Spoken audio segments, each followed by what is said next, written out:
Hey, hi, Arpan. Good Good morning. morning. Assuming that others are able to hear me, my name is Arpan. I have been in Intel for 5.5 years now, about to complete 6, and been in this industry for 22 years. This is my 22nd year. I've been through a variety of different companies in the semiconductor and the EDA space, and maybe I'll talk about it as we go along. While we're waiting for 𝐒𝐞𝐦𝐢𝐬𝐜𝐿 to fix the technical things, to introduce who I am. I started my career in the year 2000, and before that, basically 2000 is the year when I graduated from Indian Institute of Technology, Kanpur, with a BTech in electrical engineering. And prior to that, my education was primarily in my hometown, which is, some of you would know that place because it's pretty considered a religious holy place for Buddhists. It's the temple. And a little bit of my education was in Pilani, in one of the very esteemed Birla schools. It's called the Birla Higher Secondary School. So that's who I am. And outside of work, what do I do? I enjoy music. There's a lot of music that I do with respect to musical instruments. And once in a while, I also try my hand at cooking. I'm a pretty avid reader, but mostly fiction. I generally try to stay away from non-fiction books.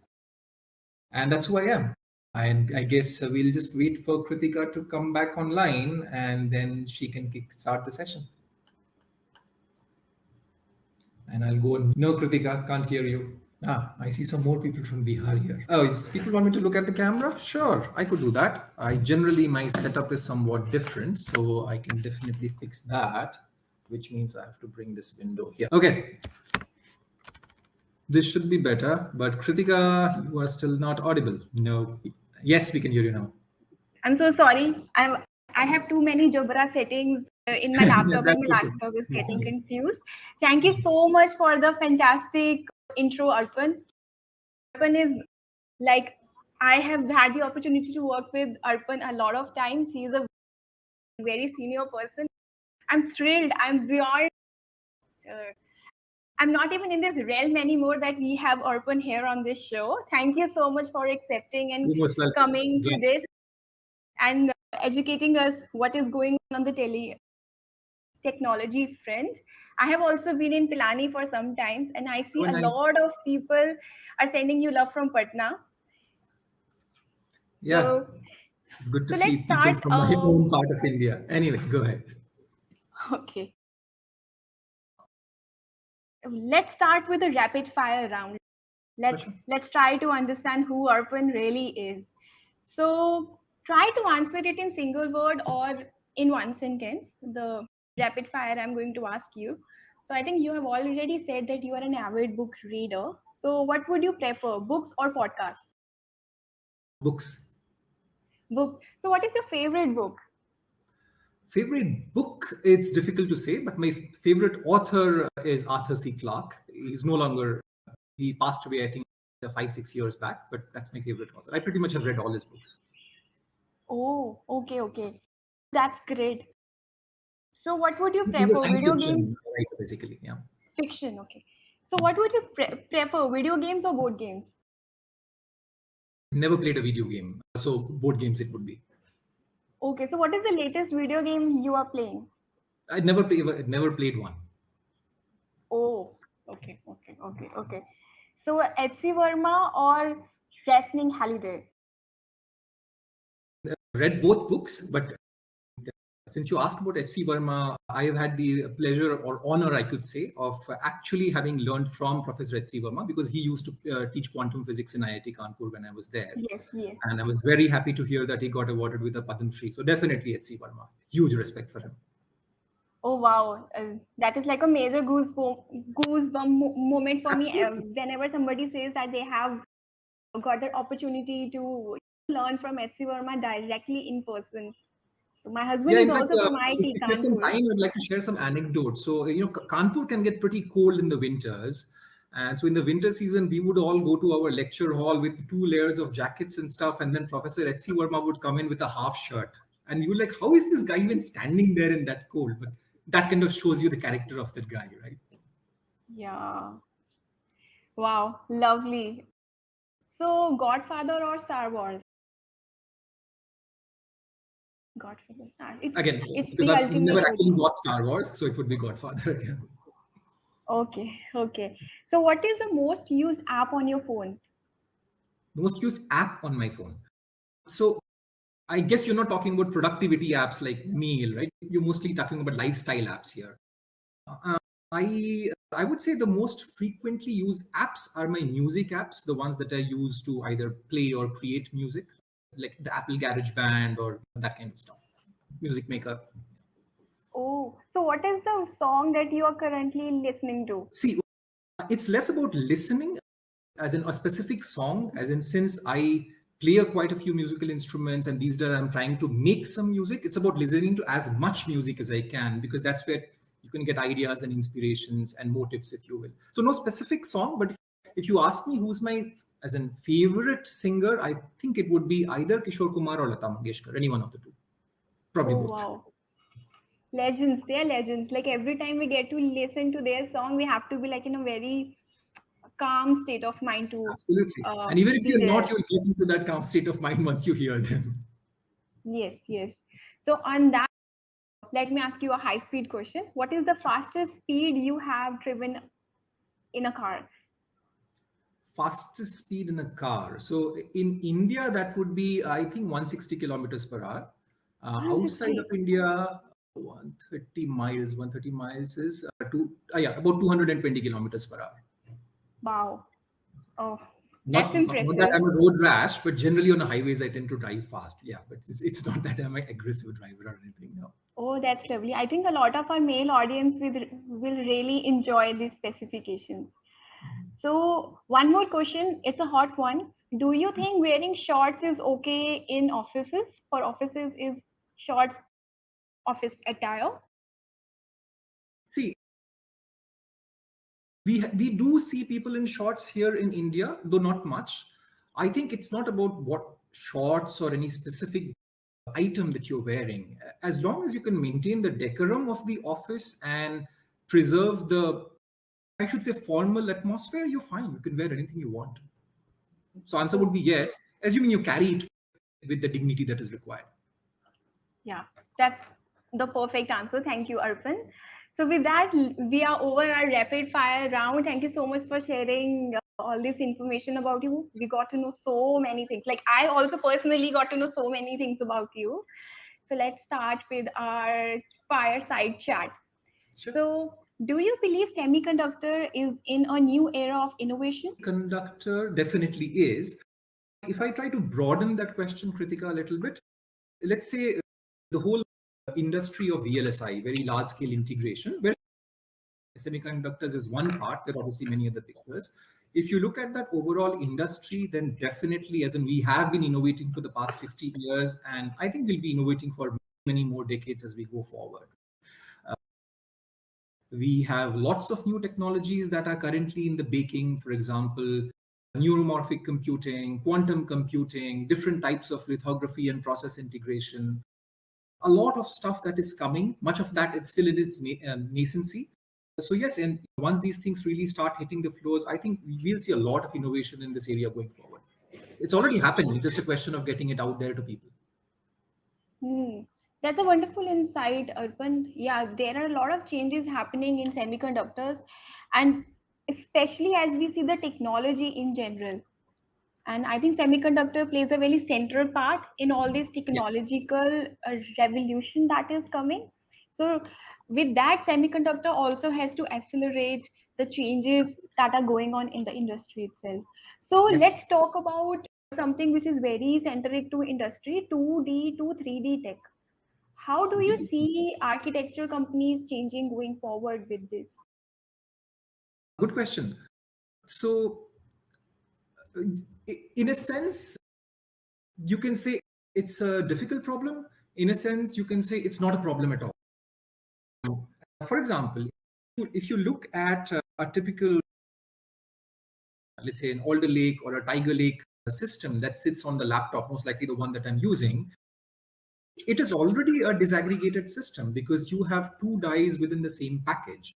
So in a sense, you can say that architecture folks have been doing this for many generations on how to cut a certain functionality into 2 or 3 pieces and then lay them out in different SoCs. So that's 2D. So what's different in 3D? It is still 2 chips, except that rather than have them side by side, you have one on top of the other. And that's largely 3D. Do the architectural challenges of cutting up SoCs, is that new? No, like I said, people have been doing it for many generations now. But yes, there are some things which are pretty unique, which will come up with architectural innovation, is the optimization, which is to say that now that you intend to build a system with probably hundreds of different chiplets spread across technology nodes, what is the right way to split the SoC so that you can leverage the cost and IP availability and other advantages of each individual piece, as opposed to looking at the system in one totality. You have to be able to look at it in pieces and say, this goes where, this goes here, and that's how I get the best product. So yes, in that sense, definitely a lot of architectural innovation coming up. Okay, so very well explained, Arpan. So right now we see a lot of major product companies like Apple. Let's not go into the names of the companies, but a lot of companies are trying out this 2D to 3D tech. So how do you think going forward that trend can look like? All this disaggregation strategy is giving us a power to pack a lot more compute, right? Absolutely. While understanding while trying to optimize the cost from point of view, but going forward, what can be a trend for it? What can be the next thing? It's difficult to predict these trends because a lot of these depends on what engineering innovation comes up and what are the market dynamics. We are already at the point, Kritika, where big semiconductor houses are already using disaggregation. Some are using logic on SRAM, some are using logic on logic, some are using it for near memory computing. It's already there. It's not that this innovation has to happen. It's already happened. What is the trend? If you ask me to make a gut call, I would say that within an SoC, we have all been trained to do something, which is use IPs, either soft IPs or hard IPs, which either we build ourselves, or if an IP is available from an external ecosystem like a IP provider, we bring it in like an off-the-shelf IP, plug it there, and that's it. And you worry about the rest of the SoC. That is, I think, something that this industry will evolve to do, to say that companies, let's say if I want to create a product which is 100 billion or 500 billion transistors, yeah, maybe 100 billion of them I will build myself because that's where my core secret sauce and the juice of my company is. But the remaining 400 billion, I will simply buy off the shelf IP and put them off the shelf or tiles and put them in the same system. So that availability of SoCs in standardized interfaces, standardized protocols off the shelf so that other people can use those SoCs like we use IPs in SoCs today, that is, I think, what the trend will be going forward in the future. Yeah, absolutely. Arpan, thank you for sharing. I did not know there are so many points where 2D to 3D can really come down to. Thank you for sharing that and all the insights.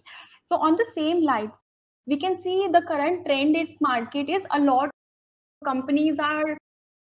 product companies are trying to make their own chips. Like even yesterday, not yesterday, some days back, Google had launched make your own chip platform where anybody can come, pick in various blocks and try to design their own chips. Now, let me reframe this question, especially for automotive business. So automotive business is around 20% of worldwide chip sales, right? So do you think this trend can also catch on to automotive sector? Absolutely. In fact, today with all the semiconductor shortage that is going on, automotive companies are being very innovative on how they actually use chips, as in they are actually using chips which are meant for a completely different purpose, and they are repurposing those chips using system level or software level optimization to make them into automotive chips. Why? Because you would have heard those adages that they have $100,000 Audi sitting there in a warehouse which cannot be sold because of a $1 chip which is not available in the market. So given that shortage, yes, I do believe that all companies, not just automotive, will invest in silicon of their own. And by the way, this is a very cyclic thing. It has been happening over the past 20, 30 years that first people start doing things of their own, and slowly as the macroeconomics change and the supply demand equations change, people start divesting those things, and then one central body creates them. And again, it starts diverging. So there's divergence, convergence of people doing things themselves versus having one or two companies do it from them. That's a cycle that keeps on happening. Specific to automotives and semiconductors, it's anybody's guess. I would think that given that these chips are not very high ASP chips, unless you're talking about the automotive entertainment segment, if you're purely talking about the MCU segment, microcontrollers that go deep down into the engines and stuff, those are pretty small ASP chips.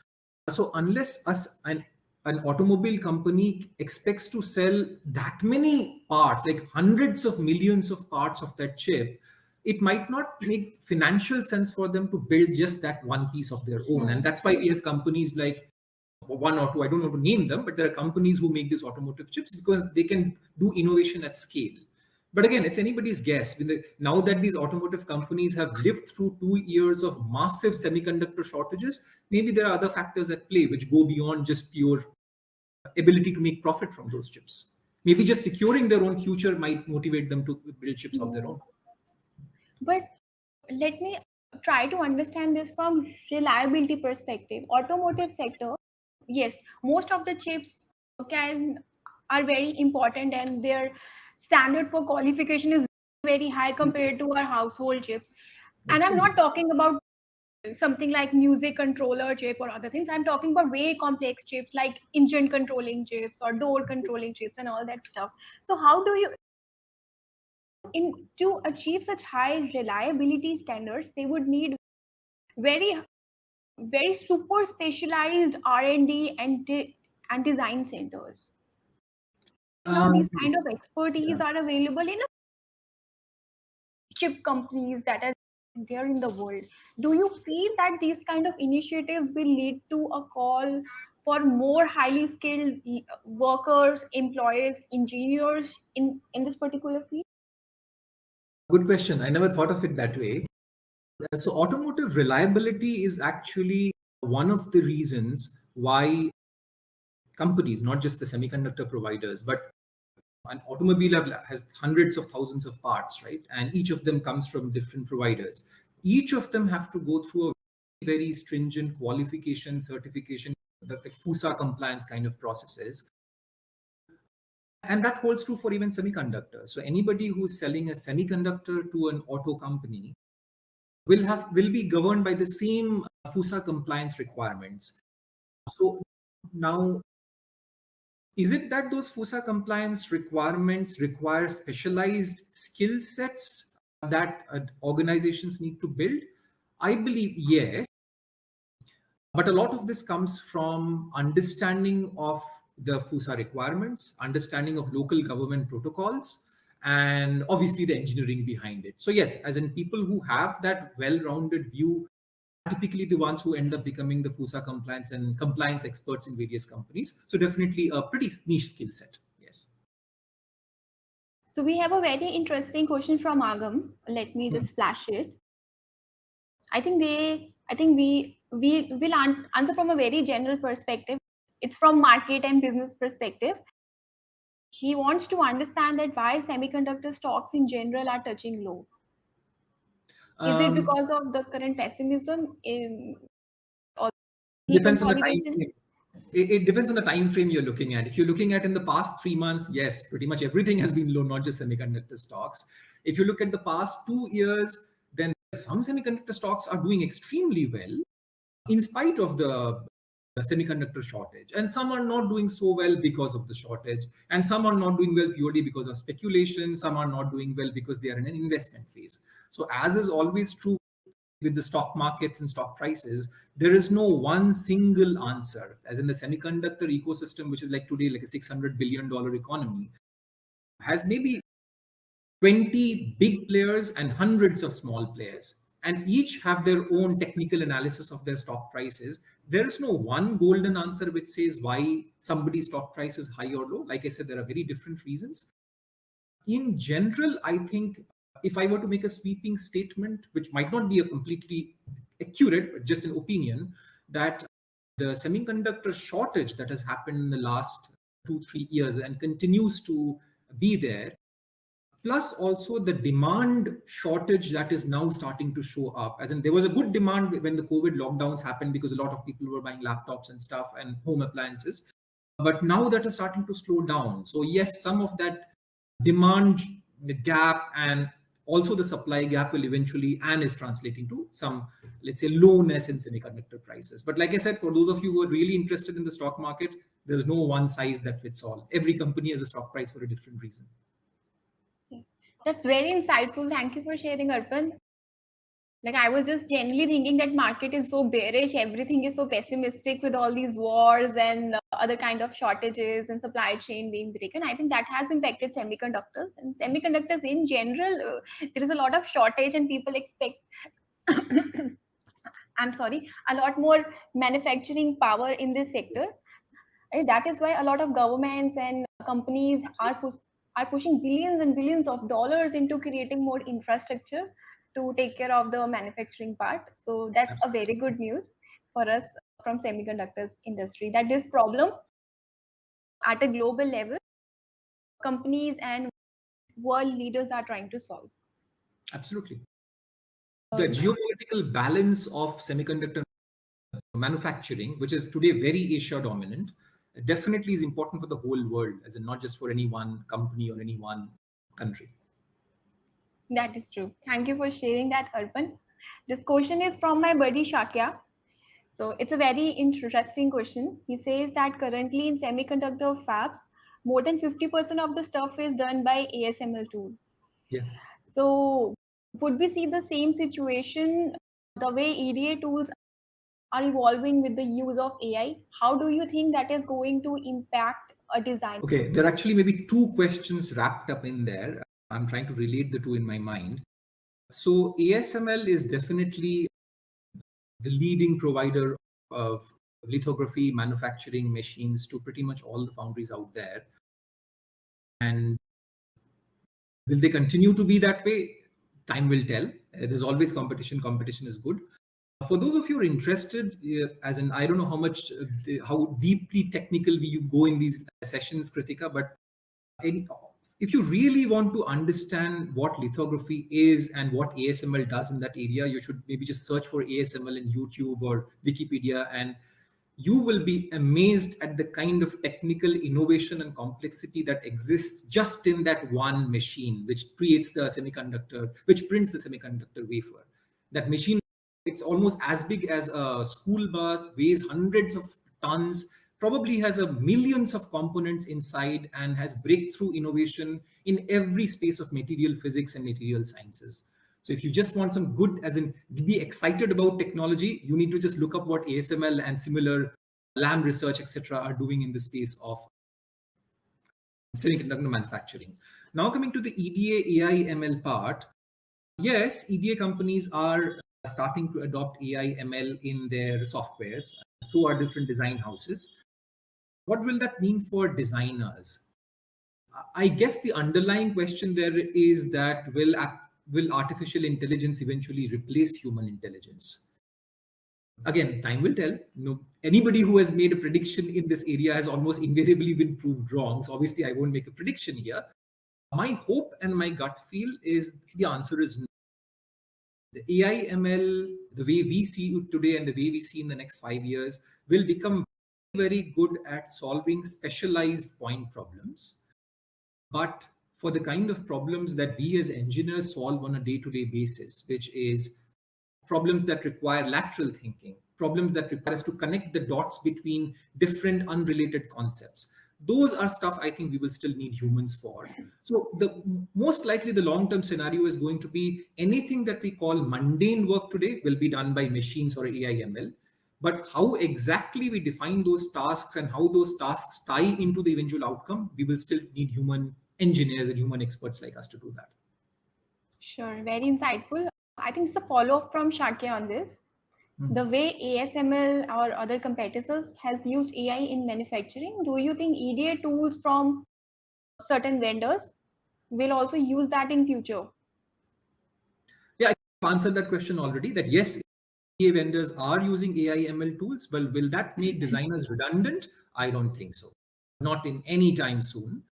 One of the things is that, again, for those of you who are AI enthusiasts, would probably know the difference between weak AI and strong AI.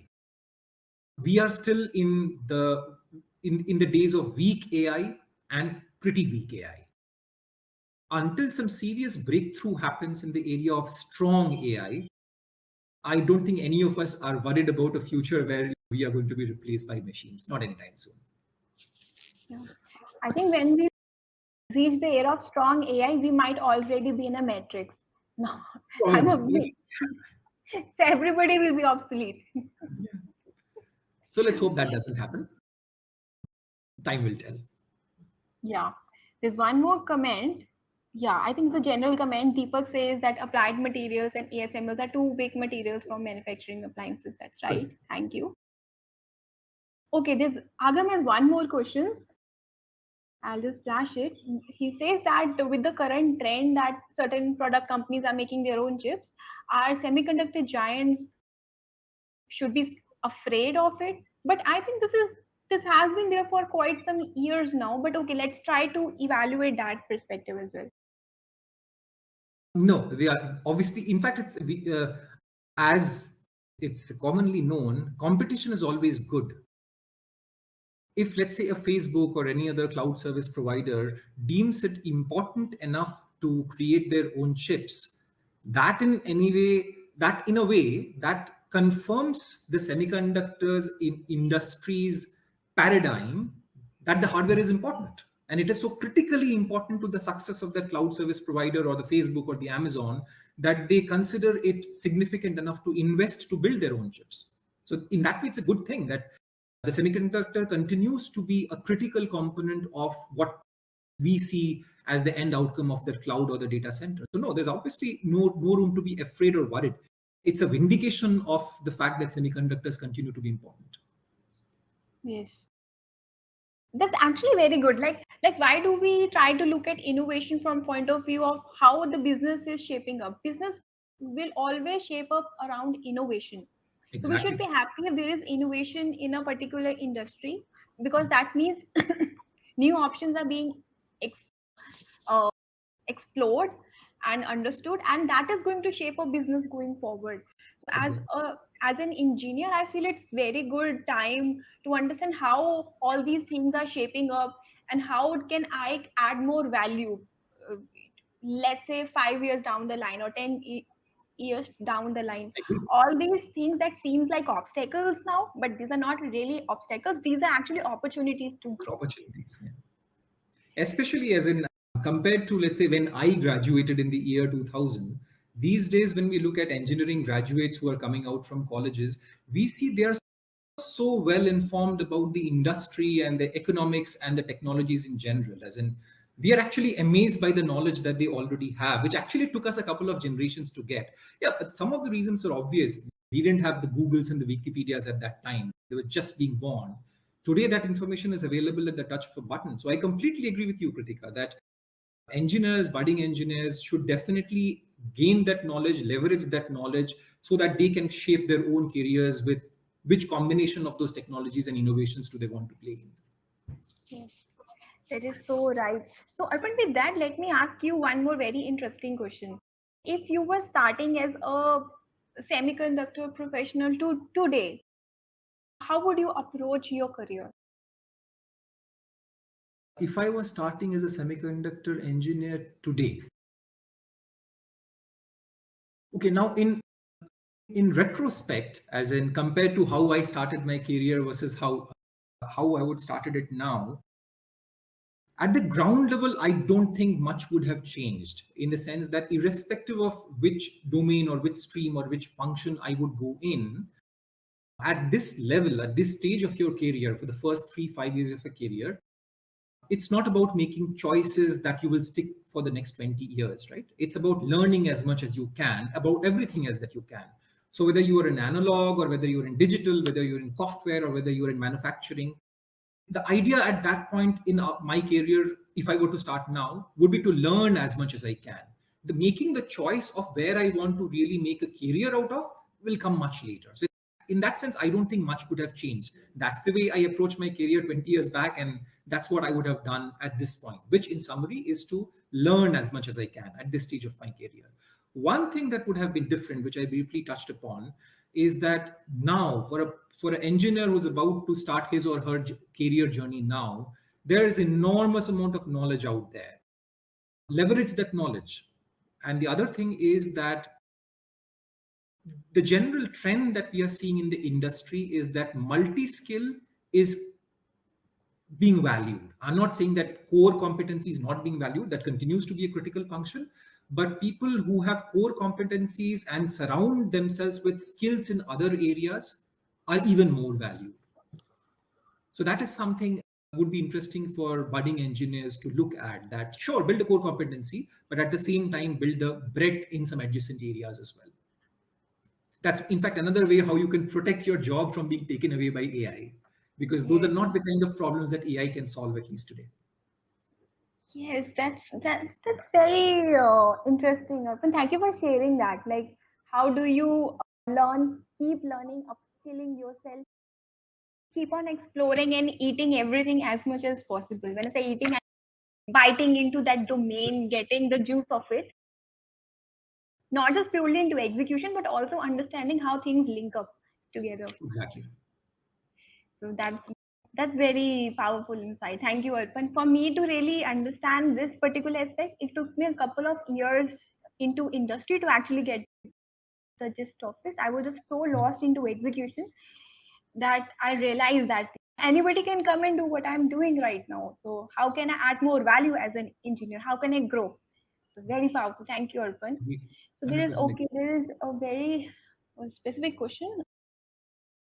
Somebody asked that what do you think is the future of RISC-V CPU architecture? How can one start their career in this particular area? RISC-V. Oh, okay. Will it replace x86 or ARM architecture? How can start? Okay, it's a good question.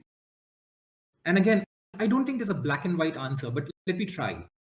Number one, x86 and ARM are both extremely powerful and extremely successful architectures.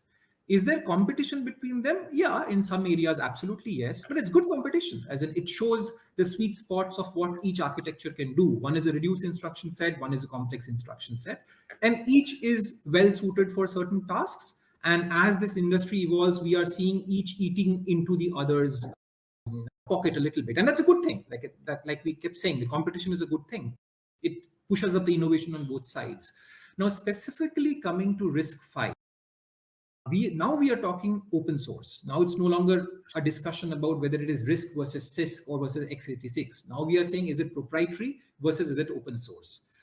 And history has shown that in the end, open source always has the last laugh, for obvious reasons, because it gives people more control. It enables crowdsourcing. It enables a whole bunch of different things. Will it be successful overnight? No. Given the decades of innovation that have happened in x86 and ARM, yeah, RISC-V is not going to get there like overnight. In the long term, will it replace x86 and ARM? Again, these are pretty visionary questions which I cannot really answer. I think the most likely end outcome is that, similar to how ARM and x86 exist today, ARM and x86 and RISC-V will figure out a metastable equilibrium where all can exist together and solve specific problems that they are best suited to solve. Okay. Oh, that's very powerful. That's very insightful. Like, RISC-V is very powerful, but we'll have to see how it captures market. Yeah. There's one more question on neuromorphic computing. Sorry, just want to add one thing there. Yeah. One of the ways to look at the RISC-V thing is some entities like governments, etc., do indeed look at RISC-V as a way to guarantee, let's say, national security, if you will. That you are no longer dependent on an IP which is coming from some other country to build applications which are critical to your national security and national defense. So that's definitely an area where RISC-V can play because it's open source, as in there's no one entity which controls. But like I said, these are factors. Does this one factor make RISC-V that much better than x86 or ARM? No. Eventually, they will all coexist based on the importance of each of these individual factors. Yes, absolutely. Thank you so much, Arpan. I think there is a lot to think about and understand how a particular innovation comes into market and starts impacting the work we do. I think there's one question on neuromorphic computing. What is the scope of neuromorphic computing in general, and yeah, how to make a career out of it? I'll have to be careful with my answer here because this is an area that Intel plays in, so I don't want to disclose any confidential stuff. I might have briefly mentioned about this earlier, that the ability to pack more and more performance into our product will necessitate us to go into areas like quantum computing and neuromorphic computing. Some companies are already making a play in both of these areas. Enormous amount of research is going into neuromorphic computing, largely to say that how can we make computers or microprocessors behave the same way as a human brain does. That's the underlying principle. So, of course, a lot of research in terms of research money and research mind share is going into both these areas. But if the question is specifically about neuromorphic research in India, I'm sorry, I do not have enough details to comment on that specific part. I do know that companies, academia, etc., are looking at it. Specifically annotating to India, I would probably have to look at that aspect a little bit more before I can give a fair answer. But as an area in general, definitely a very high interest area, and somebody who has a good understanding of artificial intelligence, networks, mathematical, pure sciences, etc., should definitely consider this as a career area. Yeah, I hope that Nehak. Okay, so Shakya is keeping on putting me in a very tough spot. He's asking very specific questions, but let me try to change his question to a very generic form. So he general wants to know about the transistor density and how that particular process roadmap can look for the industry in general going forward. Do you feel that it's time to think beyond silicon? But absolutely. In fact, that's already happening in the sense that if you have heard any of the videos that Pat Gelsinger has talked about where Intel is investing and why, much of these questions already get answered, right? On what is our roadmap into the Angstrom era, etc. But as in Kritika, you also hinted about the 2D to 3D, right? Do we have to think beyond silicon? Absolutely, yes. And everybody is. Disaggregation is in fact one way of thinking beyond silicon and looking at the system in general. But at the same time, there is a lot more innovation that is going to happen on the silicon side with neuromorphic, with quantum, with new ways of process lithography and process integration. So that's not going to go anywhere. But yes, companies are already looking at integration or trying to get performance per watt beyond just silicon and looking at the system as a whole. Yeah. Yeah, thank you, Arpan. And I hope, Shakya, that this answers your question. Arpan has also tried to explain from Intel point of view. Okay, there's one more very interesting question from Shivam. He wants to understand what is the future of hardware of AI and what can be challenges that can be faced while acquiring the required skill set to make such kind of efficient hardware, especially when the software field is so rapidly evolving. Let me read through the question once. Has to face in acquiring the skill set in making efficient hardware for such everyday changing ML and DL algorithms, or with such rapid change in the software world. Okay, so it's a question with many different angles. The jury is still out there on what is the right hardware for AI. Depending on which company you talk to or which expert you talk to, you will get a different opinion. Some people say the CPU will become the workhorse of AI. Some say that GPU will become the workhorse of AI. Some say that application-specific chips will become the workhorse of AI. And most likely, as is always the case, the answer eventually will probably be a mix of all three. It will not be polarized to one or So that's this hardware for AI. Some companies are investing in their own specialized hardware. Some are buying off-the-shelf hardware. Some are enhancing their existing hardware to make them more suitable for AI. Now, coming to skill set for hardware for AI, again, depends on which aspect of hardware you're talking about. For example, a chip, if by hardware you mean just the chip, then I think it's pretty democratized in the sense that any person who has SoC design skills to produce silicon will be able to apply those skills as is to create hardware for AI. Because at that level of abstraction, things are not that different. But if you take a step back and say that, no, my definition of hardware is not just the SoC, but also the system and the platform and the software and the firmware and the whole stack that is required for that hardware, then yes, then some very AI specific skill sets will need to come in. And that's where I guess the question about software and soft change in the world of software is coming. So yes, that's an area where the developer community is largely on top, in the sense that at the end of the day, it's the developer community who is writing those AI applications to run on that hardware, right? So anybody who's aspiring to be in that area obviously has to be conversant with not just what is available as the developer ecosystem today, but also be able to somewhat judge that, okay, this is what various companies are doing, and this is where they want to place their bets on an overall AI stack. Yeah. It gives me so much to think, like how going forward things are shaping up. Like why just think from SoC side? We can also think about how innovation is happening at platform side, firmware side, other side. There's so much opportunity there.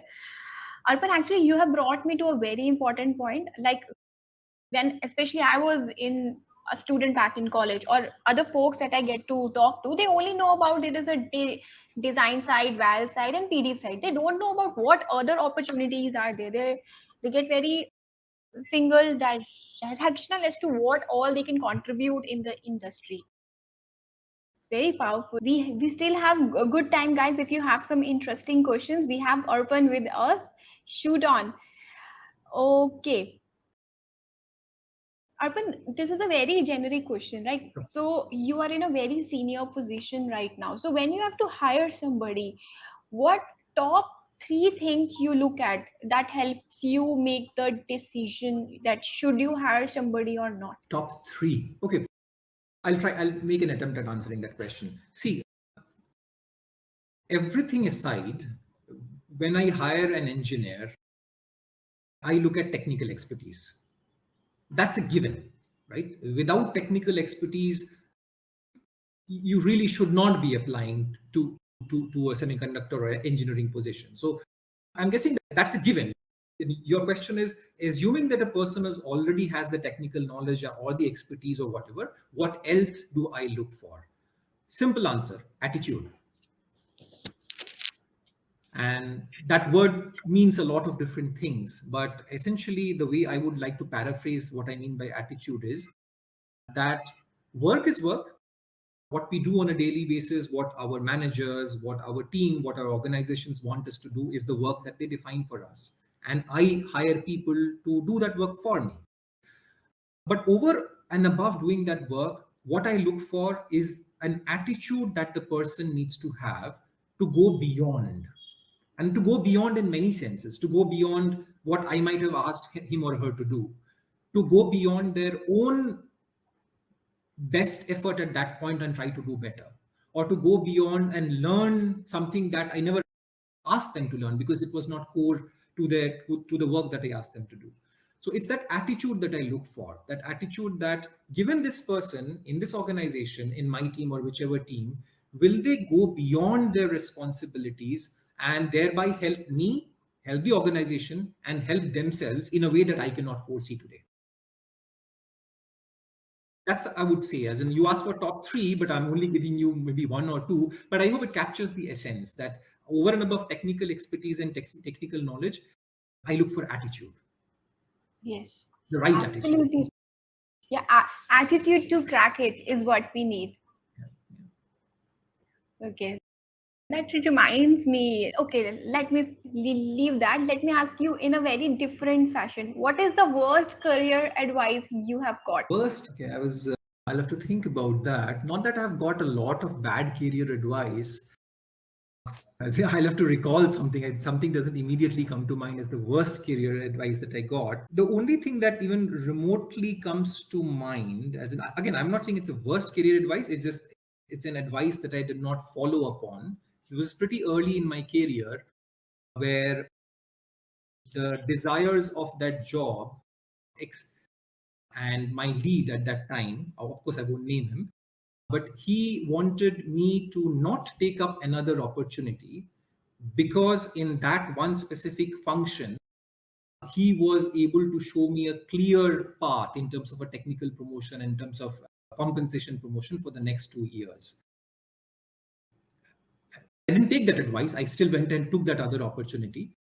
But as a general theme, maybe that's the closest I can come to your answer, that there was the situation where that lead was asking me to focus on the short-term future of 2 to 3 years, and a very lucrative future, no doubt, and not take a bigger opportunity, which would actually put me in a downswing for a couple of years before I can climb back again. Right. So I would say that's probably comes close to a bad career advice.